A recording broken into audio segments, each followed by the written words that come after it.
Tomas! Ah! It's not hummus. It's hummus. Like the dip. Hummus. I swear sometimes I get so angry I just want to explode.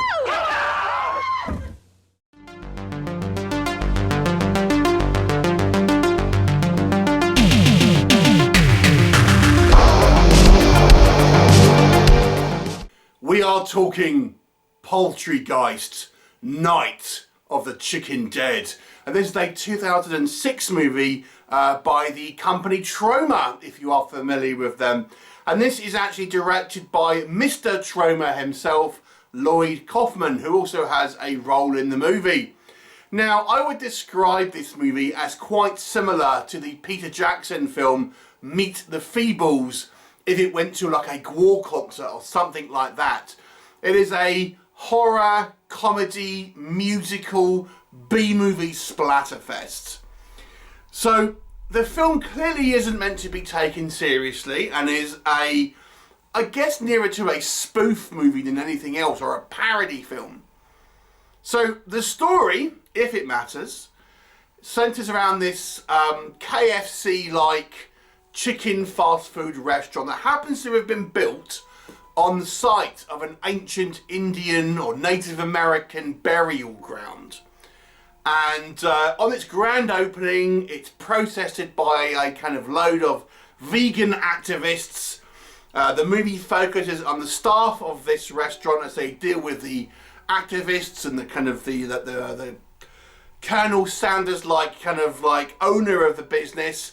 But as the film progresses, the spirits of these long-dead Native Americans that are angry that there's a chicken restaurant on their burial ground infect the staff, the customers, and even the pieces of chicken in the restaurant itself, all to become zombie creatures, and chaos ensues. So let's talk about it, what works in this movie's favour. So you have to be in a certain disposition, I would say, to enjoy this film. This isn't going to be for people who like clever political satire or something like that. Although there is a little bit of political satire in this movie, admittedly. But it is a very lowbrow, puerile kind of sense of humour, splattery, gooey, quite disgusting movie that takes pot shots at everyone from the race, gender, political class, pop culture references. It pretty much everything is kind of lampooned in this movie, and I'm sure it will offend most people. But if you do like that sort of more out there sense of humour, that's very sort of chaotic, and like I say, it's kind of like going to a war concert. You're going to get covered in gooey substances from various different orifices and things like that. It's something to behold, that's for sure. It's a very chaotic film. But nonetheless, it is an entertaining film in some regards because of that. There's so much going on in this film that there is always something to see. There are even a few musical numbers in the movie. So there is so much kind of grotesque and sort of out there humour. If you don't mind that sort of thing, like I say, if you've seen Meet the Feebles, it's very similar to that. Then I'm sure you will get this one. Although this one is a bit more rough and ready around the edges of the production value, I would say. But it's similar to the kind of Meet the Feebles. Now, I think most people would be interested in the kind of the actual chicken dead, these chicken zombies that sort of are actually kind of pop up, I would say, really in the kind of the late second act of the movie, and from there it's just pure chaos on screen. Various kind of practical effects with chicken penises and heads exploding and people getting deep fried. It is like all out there, and it is very much kind of like all done in a practical manner. With kind of like, not realistic effects, but that kind of fun, goofy sort of VFX that you'll kind of like from, as I say, the Peter Jackson's kind of early work, things like that. But it all has a very sort of silly jokey kind of vibe to it. Strangely, the movie has somewhat of a kind of an upbeat tone, despite a huge body count.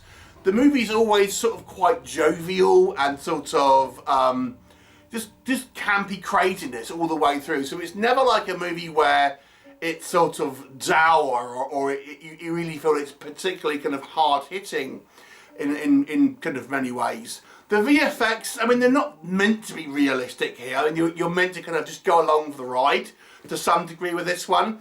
And I think they're quite fun, and they're obviously meant to be a bit janky. But they kind of work for the film that it is, I have to say. There is some very sort of crazy set pieces. I won't really go into it too much here, but there's a lot of them. But there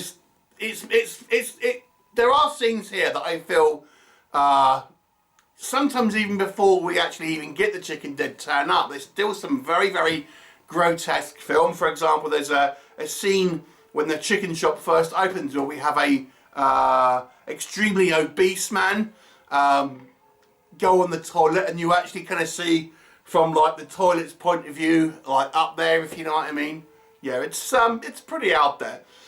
See, the cast are over the top, as you'd probably expect, but it does make them have quite distinct characters in a way. Everyone here is a kind of a stereotype. Amusingly, they're named after various kind of fast food restaurants like Arby or Denny's and things like that. So there's some quite kind of fun and memorable characters. Again, no one's going to be talking about this movie having great characterization exactly, but they are at least distinct from one another. And we do follow Arby, our POV character, in his quest to try and impress his ex-girlfriend Wendy from Wendy's Restaurants, who has gone off with a vegan activist. So yes, we follow him as a sort of character, and you know, he's up for anything. I will say, as are all the cast here. I mean, you'd have to be in a movie like this. It is silly, slapstick, gooey fun. I mean, there are even some sort of cleverer jokes in here, but they're still packaged to be like goofy and grotesque. So I think maybe some of the kind of the more thoughtful jokes may not land in the way that they possibly could, because they are in such a sort of over the top vehicle. What doesn't work, I think the movie is a tad long for its own good. Now, this isn't a long film per se. It's just over 100 minutes. But I think the concept would have benefited a shorter runtime to be a bit more punchy. I think this movie could have been around the 80-minute mark, and it had been maybe a bit more of a palatable film, if you excuse the pun, because I think the joke here feels like it's run its course, and I think the movie's padded out with, certainly before we get our chicken dead, so to speak. I mean, the first hour of this movie is just kind of like grotesque humour, nothing to do with really the actual kind of supernatural elements. We also have these musical numbers, so this is a musical in some respects. And it's not just one performance, there's multiple performances of musical numbers in this movie. I don't know if we needed that many, if I'm honest. I think maybe one or even zero for my personal kind of preference. But I think just having maybe one would have been more impactful in regards to making it part of the film, but also I think reducing that runtime a little bit. And I'll be honest, they're not particularly kind of memorable songs or musical numbers, but they just seem to pad out the kind of the runtime, to be honest. Taste, let's talk about taste, because this isn't going to be for everyone. This is a film which is very lowbrow humour, low-hanging fruit in regards to its visual gags, puerile, juvenile humour, I think, for the most part here. If you're familiar with Troma movies, it's kind of their staple here, but this one really is, I would say, catering to that market. So I don't think people would enjoy it if they don't have a love for that sort of style of humour.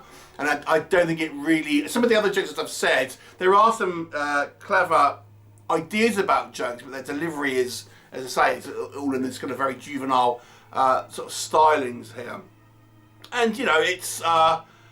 it's just kind of like, ultimately, it's rough around the edges. This is a kind of a low budget film, and I have compared it to Meet the Feebles, and although I don't think that's kind of like a super movie, that had, even though again it had come from low budget beginnings, to me it had a little bit more, it was a little bit more compact in a way, and a little bit more well presented, whilst this one I just feel it's is a little bit grimy in more than one way, rough around the edges.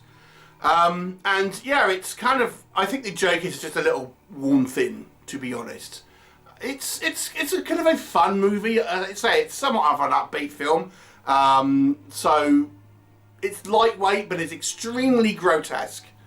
So you watch this? It's going to depend on your taste largely. I'll give it a 5 out of 10. If you've seen it, what did you think? Leave me a comment and I look forward to seeing you next time.